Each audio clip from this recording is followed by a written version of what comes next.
Fala, meus amigos, minhas amigas ligadas aqui no Dois Toques, a casa do futebol. Começou o Campeonato Brasileiro, o campeonato mais equilibrado do mundo, e a gente já vê por que é o campeonato mais equilibrado do mundo. Simplesmente um time que vinha em crise vencendo o atual campeão. Aliás, o atual campeão vem de 2 derrotas seguidas, né? Enfim, não acho que é para ligar alerta nem nada, não. Mas, você imagine, domingo o Flamengo joga contra o Corinthians. Se não for campeão da Supercopa, perder para o Corinthians e entrar no quadrangular de rebaixamento do Campeonato Carioca, ó, não sei não, hein? Enfim, vamos falar por enquanto só de Campeonato Brasileiro, da grande vitória do São Paulo. Não é a derrota do atual campeão Flamengo, é a grande vitória desse time guerreiro que foi o São Paulo, com todas as limitações possíveis. Torcida comprou barulho, virou para cima do Flamengo.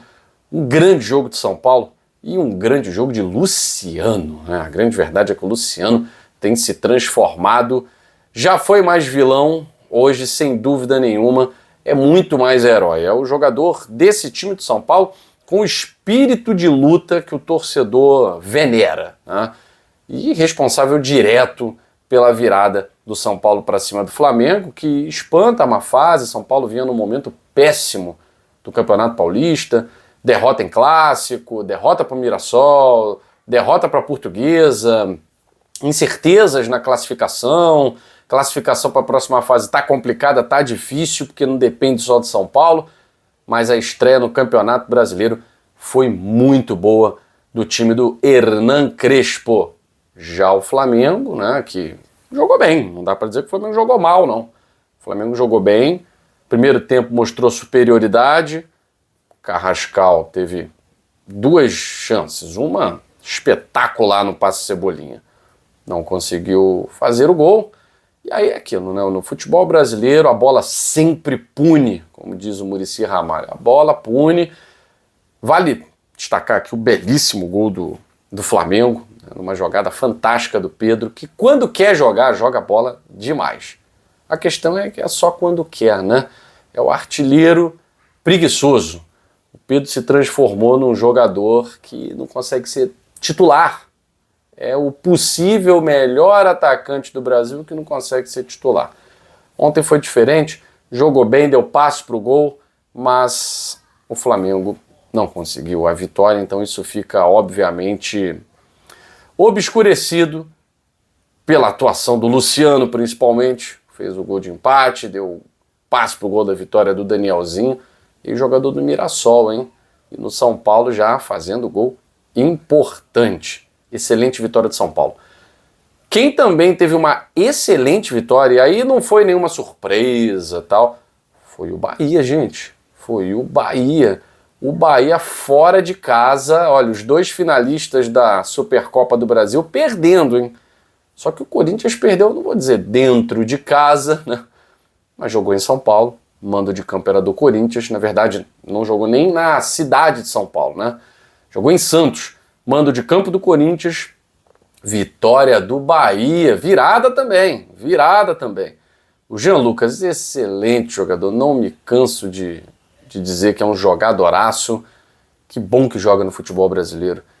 E no final das contas, o William José resolvendo a parada pro Bahia, cara. Bahia vencendo fora de casa o Corinthians, muita moral começa o Bahia nesse campeonato brasileiro, hein? Muita moral com essa vitória no estado de São Paulo para cima do atual campeão da Copa do Brasil. Será que o Bahia vai ter uma campanha melhor? Porque fica sempre nessa expectativa, né? Não, ano que vem o Bahia vai fazer uma campanha melhor. Não foi. Foi a mesma, né? O Bahia ficou na mesma posição do Campeonato Brasileiro de 2024. Ficou em 25 na 7ª colocação e 24 também. Será? 2026 pode ser diferente, né? O Bahia está sempre batendo ali na porta da Libertadores, né? Uma hora acho que o Bahia vai conseguir algo melhor. O Corinthians é botar o cavaquinho na capa e se preparar para o confronto de domingo. Menos mal que o rival também perdeu, né? O rival da Supercopa do Brasil também perdeu. Mas, falando a verdade, é o placar normal. O Bahia venceu o Corinthians, é um placar normal. Como é normal também, o Fluminense venceu o Grêmio, né? Foi ali no sufoco, o Grêmio chegou a pressionar durante boa parte do jogo, o Fluminense abriu 2-0, o Grêmio com Carlos Vinícius diminuiu, mas ainda assim um resultado igual a Bahia e Corinthians, né? Fluminense e Grêmio, ainda mais no Maracanã, o natural é a vitória do Fluminense, né? E foi o que aconteceu. Apesar de o Grêmio ter se aproximado em algum momento ali do empate, pressionando o Fluminense, não conseguindo ficar com a bola, nos minutos finais o Fluminense controlou bem o jogo e conseguiu estrear no Brasileirão com uma vitória no confronto dos tricolores, Zubeldia versus Luiz Castro. O Grêmio já emplaca aí a sua segunda derrota seguida, terceira derrota na temporada. Bom, o trabalho está no início, né? Mas torcedor não tem paciência. Daqui a pouco já está pegando no pé do Luiz Castro. Palmeiras e Galo. Galo e Palmeiras, na verdade, né? Palmeiras como visitante, abriu o placar, tomou a virada, empatou com o Vitor Roque. Assim, os, aspas, favoritos, né, tropeçaram, vamos dizer assim. Eu não considero o Palmeiras um empate com o Galo em Minas Gerais um tropeço, né? Ainda mais o Galo tendo conseguido a virada e tal, não considero um tropeço. O Galo estava com moral, tinha vencido o Cruzeiro no Clássico, quase venceu o Palmeiras, mas a qualidade do time do Palmeiras é superior à do Galo. O resultado de 2-2 acabou sendo justo, né? Não pontua nem o Atlético Mineiro os 3 pontos, nem o Palmeiras, fica todo mundo ali com 1 pontinho nessa estreia de Campeonato Brasileiro. Valeu para o Palmeiras pela busca do empate e pelo Galo para mostrar força também, que não está de bobeira no Campeonato Brasileiro. Outros confrontos importantes, a vitória da Chape sobre o Santos, hein? Vitória da Chape sobre o Santos no retorno à Série A. E não só a Chape, boa vitória, aliás, né? Grandiosa vitória da Chape. Não só a Chape nesse retorno venceu, como também o Furacão. O Inter tinha conseguido uma grande vitória sobre o Grêmio no Grenal, dentro de casa no Beira-Rio, tomou um gol aos 8 minutos do Mendonça e ficou por isso mesmo Atlético Paranaense 1, Internacional 0 no Beira-Rio, ali mostrando que o trabalho do Inter, o trabalho do Pesolano, vai ser árduo. O Inter não está numa temporada para o torcedor, já falei isso aqui no Dois Toques, ficar com altíssimas expectativas, né? Então já começa perdendo em casa para um rival que voltou da Série B.